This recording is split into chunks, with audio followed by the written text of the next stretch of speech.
Welcome to H M classes के YouTube channel पे आप सभी का स्वागत है।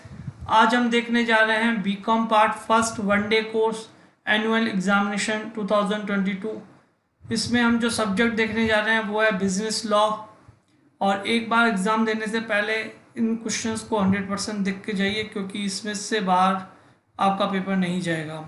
Most important topic and questions cover करने जा रहे हैं। इसमें मोस्ट इम्पॉर्टेंट 6 क्वेश्चन मैं आपको बताने जा रहा हूँ, और 6 क्वेश्चन के अलावा अगर आप नहीं भी करके जाते हैं तो भी आप बहुत अच्छे मार्क्स लेके आ सकते हो। इससे बाहर पेपर नहीं जाएगा। चलिए हम आगे बढ़ें। आप हमारे चैनल पर नए हैं तो हमारे चैनल को सब्सक्राइब कीजिए, लाइक कीजिए, फ्रेंड्स और रिलेटिव के साथ शेयर कीजिए, बेल आइकन को प्रेस कर दीजिए फॉर ऑल नोटिफिकेशन।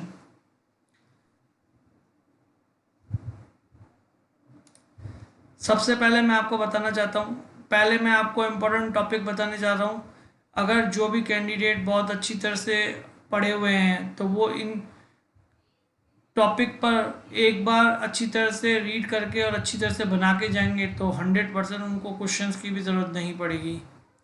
जो भी मैंने आप लोगों को नोट्स लिखवाए हुए हैं उससे बाहर पेपर नहीं जाने वाला है। फिर भी नोट्स भी काफ़ी लिख चुके हैं आप लोग, तो ये शॉर्ट टॉपिक लेकर आया हूँ मैं आपके लिए।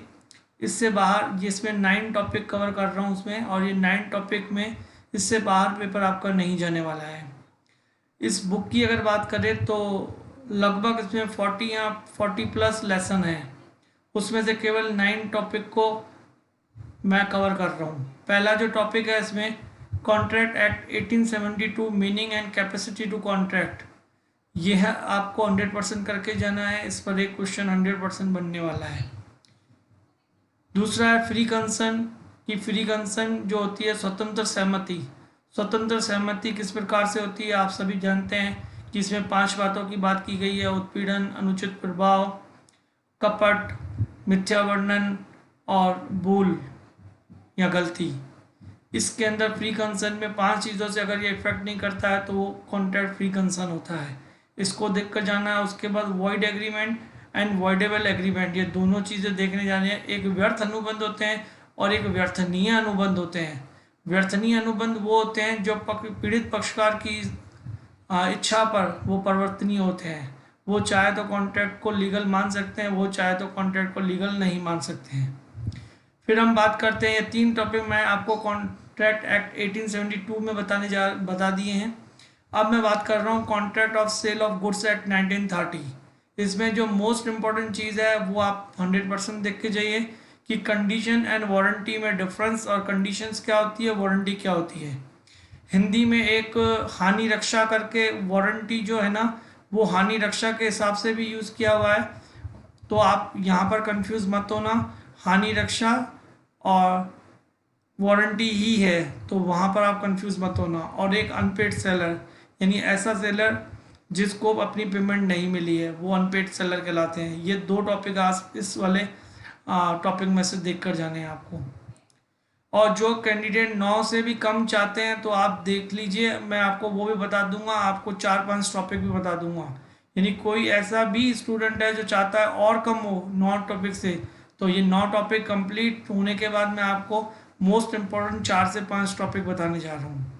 फिर अगर हम बात करें कंज्यूमर प्रोटेक्शन एक्ट 1986 में, तो राइट्स ऑफ कंज्यूमर जो 6 की करीब बात की गई है, और वैसे 8 दिए होते हैं कंज्यूमर के राइट, जो कि हमारे इंडिया में 7 ही कंज्यूमर राइट दिए हैं। तो कई किताबों में आपको 6 भी मिल सकते हैं, 7 भी मिल सकते हैं। तो पर्टिकुलर आपसे ये बोलेगा कि भाई 4 कंज्यूमर राइट्स बता दो या 5 कंज्यूमर राइट बता दो, तो आप 6-7 जो 8 हैं जो भी है, मतलब 8 दिए हुए हैं, 7 को मान्यता मिली हुई है और 6 का मोस्ट इम्पोर्टेंट यूज़ किया जाता है, तो आप ये देख कर जाना।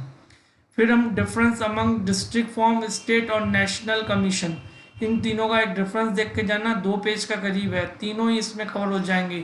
अगर नेशनल कमीशन अपने तौर पर आता है तो उसी में से आप बना सकते हो, स्टेट आता है तो उसी में से बना सकते हो, अगर डिस्ट्रिक्ट फॉर्म के बारे में पूछता है तो भी आप उसी में से क्वेश्चन बना सकते हो। यानी एक ही क्वेश्चन में 3 टॉपिक कवर हो जाएंगे आपके। फिर हम बात करते हैं पार्टनरशिप एक्ट 1932, जिसमें टाइप्स देख लेना, एक डिसोल्यूशन ऑफ फर्म और पार्टनरशिप, इन दोनों चीज़ों पे आप गौर करके चले जाना। फिर एक और भी टॉपिक अगर मैं बता दूं उसमें लिखा नहीं है, एक वाइंडिंग अप और डिसोल्यूशन में क्या अंतर रहता है ये आपको देख कर जाना है अगर आपके पास समय मिल रहा है तो।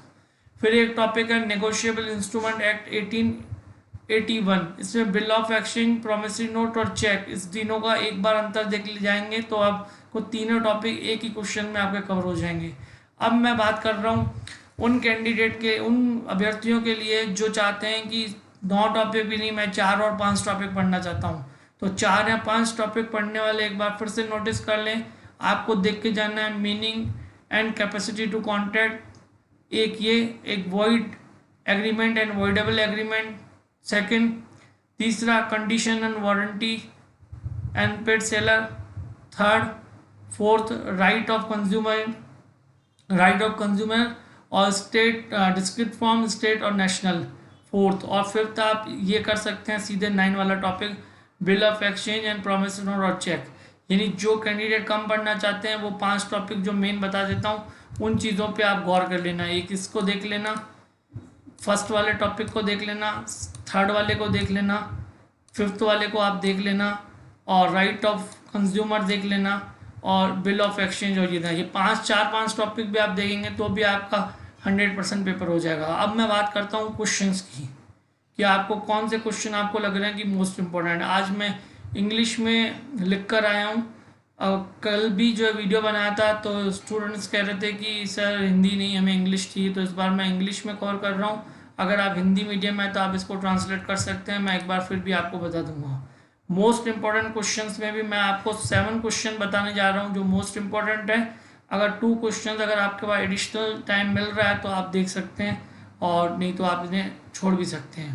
पहला जो क्वेश्चन है वो है what is contract, explain the essential of valid contract. अनुबंध क्या होता है और अनुबंध के, एक वैध अनुबंध के लिए आवश्यक तत्व कौन से होते हैं। फिर दूसरा, define contract of guarantee, explain the distinction between a contract of indemnity and, यहाँ पे थोड़ी मिस्टेक है, यहाँ पे गारंटी है वैसे, contract of indemnity and contract of guarantee, ये मतलब वही चीज़ है, मैंने टॉपिक में भी क्लियर की है कि गारंटी और वारंटी या कॉन्ट्रैक्ट ऑफ इंडेमनिटी है ना, जो वो एक तरह से वारंटी को ही प्रेजेंट कर रहा है, तो गारंटी और वारंटी का अंतर पूछ रहा है इसमें। फिर थर्ड वाला है what is contract of sale और एसेंशियल कैरेक्टरिस्टिक्स, जो कॉन्ट्रैक्ट ऑफ सेल है विक्रय का अनुबंध और उसकी जो विशेषता है उस पर आपको फोकस करना है। फिर वही है इसमें कि डिस्ट्रिक्ट फॉर्म को बताना है आपको, और इसमें आपको describe the procedure adopted for the redressal of consumer complaint by this form, यानी अगर कोई कंप्लेन कर रहा है उपभोक्ता तो उसको कैसे वो ट्रीट करते हैं, उसका क्या प्रोसेस रहता है, यह आपको देख कर जाना है। फिर define partnership, discuss the main feature of a partnership, साझेदारी का इसमें अर्थ परिभाषा लिख सकते हैं और उसकी क्या विशेषताएं रहती है वो आप इसमें इन्वॉल्व कर सकते हैं। फिर है what a negotiable instrument, describe the essential characteristics of a negotiable instrument, आपको जो नेगोशिएबल इंस्ट्रूमेंट है उसको देखकर जाना है और उसके जो मेन विशेषताएं हैं उस पर आपको उस पर फोकस करना है। नेगोशिएबल इंस्ट्रूमेंट यानी विनिमय साध्य विलेख हिंदी में इसको कहते हैं, तो वो आपको देखकर जाना है। फिर है 7 नंबर पे different among district form, state commission and national commission. आपको मैं एक बार बता दूं, जो ये क्वेश्चन मैं आपको बता रहा हूँ ये इन्हीं टॉपिक में से निकले हुए हैं। आप ये ना समझें कि ये टॉपिक को आपको अलग करने हैं और क्वेश्चंस को अलग करने हैं। जो चाहते हैं टॉपिक को करना तो टॉपिक कर लें, जो चाहते हैं क्वेश्चन को करना वो क्वेश्चन कर लें।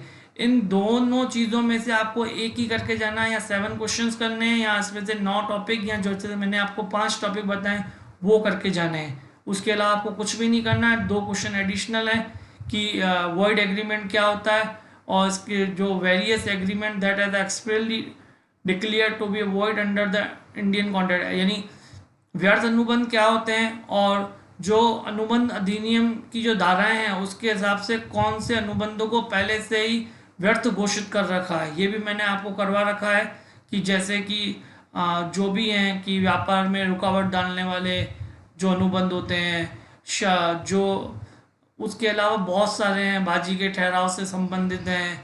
और अगर आप और भी इसमें देखोगे कि जो जो भी व्यक्ति जो 18 साल की एज से ऊपर है, अगर आप उसकी शादी में रुकावट डाल रहे हैं तो वो भी ऐसा एग्रीमेंट भी वॉइड कहलाता है। ऐसे कई चीज़ें जो हम कवर कर चुके हैं।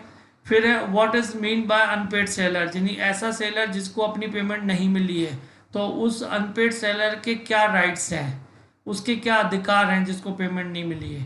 एडिशनल टाइम मिल रहा है तो आप इसको देख के जाइए। मैं फिर से एक बार रिपीट कर लेता हूँ। ये 9 आपको टॉपिक दे रहा हूँ, उसमें से 5 इंपॉर्टेंट टॉपिक मैंने आपको बता दिए हैं। वीडियो को आप डिफाइन मतलब आप रिवाइज करके भी आप सुन सकते हैं। 5 इंपॉर्टेंट टॉपिक इसमें से भी मैंने आपको बताए हैं। ये मैंने आपको 7 क्वेश्चन दिए हैं, ये 7 क्वेश्चन करके जाइए। यहाँ 5 टॉपिक कहिए, यहाँ 7 क्वेश्चन कीजिए और एडिशनल टाइम लगा तो 2 क्वेश्चन ये कर लीजिए।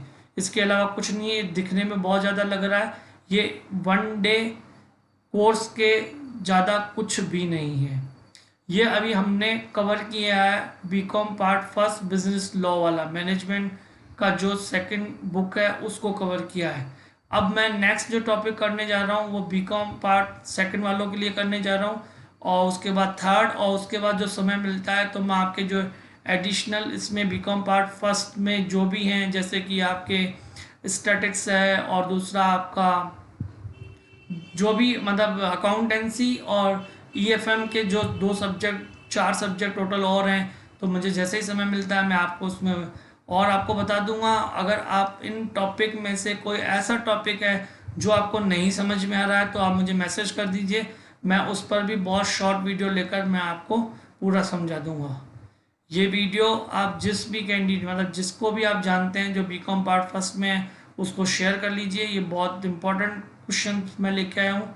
और एक वीडियो को लाइक ज़रूर कर लीजिए, और चैनल को सब्सक्राइब नहीं किया तो उस चैनल को सब्सक्राइब कर लीजिए। Keep watching our channel. Thank you for watching our channel.